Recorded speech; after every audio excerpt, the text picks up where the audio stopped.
In Spanish, we usually translate soy and estoy as I am in English. But should we actually be saying I am there? To understand what I'm on about here, we need to look at existential constructions. So existential constructions are what we use when we want to express the existence of something.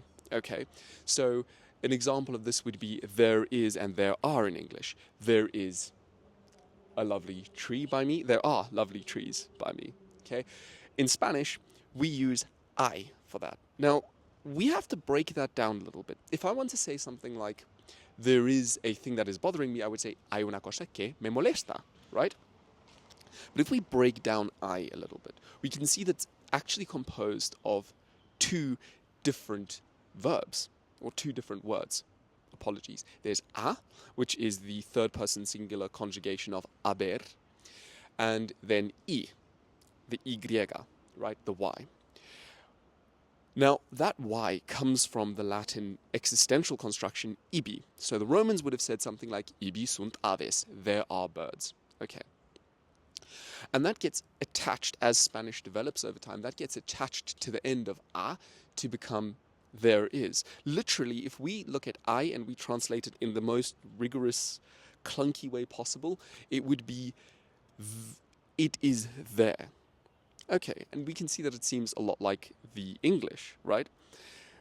In fact, French speakers here your ears should be pricking up at this moment, because you'll know that the existential construction in French is il y a, and in fact it also uses that y as a shortening of ibi. Now, what I want to figure out here is if that's at all related to why we say soy and estoy.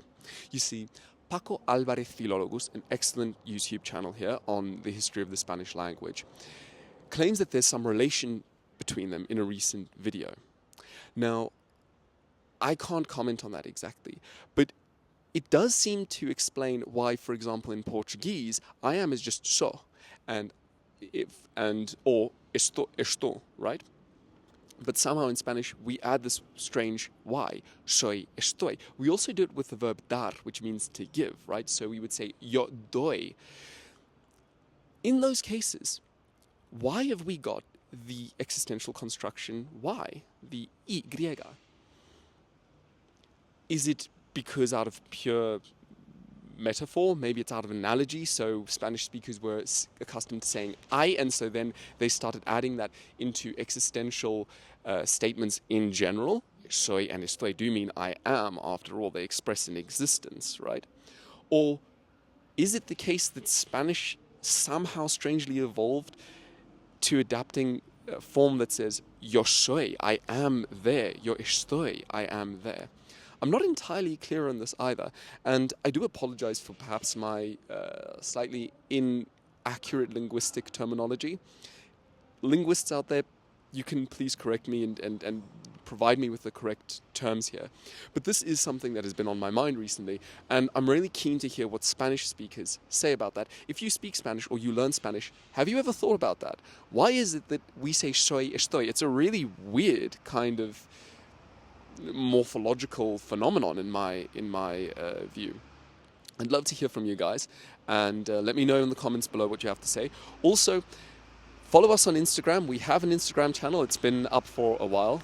Sorry, there's a truck passing by. I'm just gonna wait.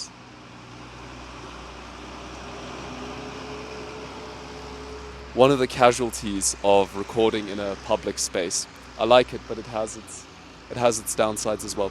Yes, so follow us on Instagram. Please like, comment, and share.